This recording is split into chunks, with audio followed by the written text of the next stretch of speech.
Hi everyone, Aaron here for Zollotech, and it's that time of year again to visit what's on my iPhone. Many of you have been asking me for an updated video, so I thought we'd take a look at what's on my iPhone with not only the lock screen, but each page that I'm using. Now the first thing is the widgets. You can see my lock screen widgets if you've been watching my videos for any amount of time. This has really not changed too much, but I have modified it a little bit. I've tried using and then not using widgets to see if it helped with battery life, and it doesn't seem to make a difference for me. Right now you'll see it's got my Apple Watch battery, so it says 95%, and if we go to our control center here, we're at 95%. I still haven't gotten used to not swiping up for that on watchOS 10. I also have the weather app here, and I used to have this redundant in the top with weather here, but I found that it really made no difference as I'm just going to look here anyway. So that's really all I use. I keep it pretty simple and leave it as a fairly decent wallpaper, pretty standard. I don't typically blur it, and on the home screen you'll see it hasn't changed too much unless you've been looking in this bottom section. From most of my videos you'll see I have the weather widget, and that's because I use that all of the time. It seems to be fairly accurate, however it can vary. My watch says it's 93 degrees. The widget says it's 93 degrees. It seems to do an okay job there, and I usually go into this in the morning just to see what it's like as far as the weather. What's the forecast? It's going to be pretty hot for the next few days, and then it'll cool down a little bit. And for my main home screen, you'll see at the top I have phone, which I don't use a whole lot. I typically am taking Zoom calls on a Mac, talking to different companies or things like that. Then photos, reminders, and then craft. Craft is something I've been using for a while now. This is how I actually keep track of all the different changes and things in different iOS beta updates, or just notes for what I'm doing as far as a video goes. If we go into this, and I'll link all of the different apps that I use regularly that we go into detail in the description. But if we go into craft, you'll see this is for my iOS 17 beta 4 is out, what's new video. I have supported devices. Apple also released, I missed the little D there, I need to fix that. We have modem updates. I verify whether or not they've been updated on iPhone 14 Pro Max. And then we have new features. I don't script videos. I usually just have notes about what's in it. So for standby, I put new option for show preview on tap only. Then I'll actually just talk in real time. I don't really like to script videos, as I just want to be talking to you like I'm talking to you now. So you can see some of those here, and I keep track of this with all of the different upcoming updates and more. So a lot of my notes are kept in craft, and that's how I go back and forth to them with new ideas and more. Of course, we have camera, clock, home, the App Store. Pretty typical apps here: settings, Apple Maps, calendar, news, and then Discord. I have a Discord server where people are talking about different things. That's linked in the description, so I'm often in there talking to different people. I have Gmail, and then I have YouTube for managing YouTube with YouTube Studio, and then the YouTube app, of course. And then cars is actually car keys for the different cars I have or different features. So Tesla, Porsche, and Audi. So sometimes I change this around. I used to have a Rivian. I got rid of that, and I'm using it for an Audi now, and it lets you go into those different apps and see different information about that. I also have solar panels on Tesla, so if that's something maybe you'd want to see in a future video, let me go into that. And if you've never seen solar panels in the Tesla app, it's actually showing what my home is using, running air conditioning probably, and maybe the dryer or something else, I don't really know. And it tells how much I'm generating as far as solar power, and then it goes into the power wall. So it shows all the distribution here with more detail. So I have that, and like I said, different things for the cars as well. So I can talk more about those in detail, maybe in different videos if you'd like to see those. Of course, Instagram, Twitter, and Threads. I'm on all of those regularly. And then Overcast for podcasts. I switch back and forth between Overcast and Apple's podcast app. So we have different podcasts I listen to from time to time.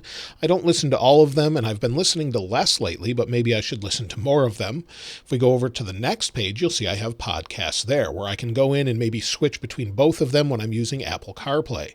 I haven't opened this one in a while, but I typically listen to the Criminal podcast and Apple Insider sometimes, and others. So sometimes I listen to those, sometimes I don't. But again, typical Apple apps here with voice memos, Find My, Shortcuts, Translate, Wallet, Magnifier. Then I have games here, and I'm not sure why I have two of Minecraft, but typically these are for testing. I don't typically play games on my iPhone because I prefer a larger screen like the iPad, so that's normally what I would do. fitness, watch, and health and TV, of course, and then other social network apps that I use: WhatsApp, Signal, Ivory, and Blue Sky. So I'm on all of those, of course, again, linked in the description if I'm using them regularly. And again, more standard Apple apps. So Stocks, Notes, Freeform, the Google app. I have a church app with a couple different things in there. My Fitness, chronicling. I haven't really used this much and I need to, but it's a new app that was free to try out. Then Telegram. I also have a Telegram channel where we discuss different things, new features and things like that.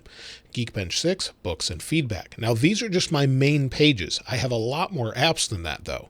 So of course on the bottom, this really hasn't changed for many years, where we have Messages, Safari, Mail, and Music. If we go over into the app library, you'll see I have many different things, from authenticators to games to the camera, Cash App, all sorts of different things. So many different things that I use, and I typically will find that I search for these. So if I'm looking for an app that I don't have on my main screen, whether that's Lumi, which this is a test app for what I have on my Apple Watch, so that's something that I have there, as well as Mastodon. Just some of these things I don't regularly want on my home screen because I don't use them all the time, but they're there if I need them. For example, banking apps, or maybe just a game like Ridiculous Fishing. That's typically how I lay things out on my phone. So not really anything terribly exciting there, but that's kind of how I manage everything and just let it manage itself. I don't use a lot of widgets because I probably won't look at those too often, and I typically only have a couple of pages because it's easier to manage that way. I do have a few others I can add if I want to, and you can see that I have one here with some different widgets. I've tried that, but I typically just use one widget because I find it works best for how I use my phone. As far as focus modes, I use those a lot because making videos, I'll get notifications, and this is my actual phone that I use. So if we go down and maybe go into my wallpapers, you'll see we have Do Not Disturb enabled. So that allows me not to get a ton of different information at the same time while I'm making a video. That would be very distracting, and so I leave that on while I'm making a video. But if we go into settings and go to focus, you can see I have Do Not Disturb on, and I just basically have it so it doesn't show any notifications on my screen. So we have people, apps, and more. And if we go to options, you'll see that we have hide notification badges enabled. That's so that it hides everything as far as notifications.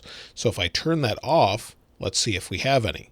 So I have a bunch here on the home screen for Mail and Twitter, but I like to hide that during videos as it's very distracting. So that's just kind of how I set everything up on my iPhone. The same is true with my Apple Watch. I really don't change it too often, and I know a lot of people ask me about this. I've shown it in other videos, but this is the modular watch face, and then we just have Lumi in the middle. So the Lumi app I showed before, this is Lumi. It says countdown to golden hour, one of the better times to take photos and video, and then we can change that as needed. But you'll see we have the calendar in the upper right, of course the time below that, messages, music, the compass, which I couldn't think of the name of that for some reason, and then also the weather. So we have all of those things that are on my Apple Watch. That's typically what I use, but occasionally I'll go into different Apple Watches with Wayfinder, Palette, and then also Snoopy. Some of the new watch face animations are great. So that's something that I find that I use regularly, but typically I stick with that one watch face where I like to use that regularly. That's how I set up my iPhone and my Apple Watch, but if you have any recommendations, I'd love to hear from you in the comments below, and let me know your layout below. If you want to share that maybe on Discord or Telegram, those will be available, and I'll take a look at those there. So let me know your home screen layouts. What's your main app that you use the most other than your messaging or maybe mail apps? I'd love to hear from you in the comments below. I'll link this wallpaper in the description like I normally do, and if you haven't subscribed already, please subscribe, and if you enjoyed the video, please give it a like. As always, thanks for watching. This is Aaron. I'll see you next time.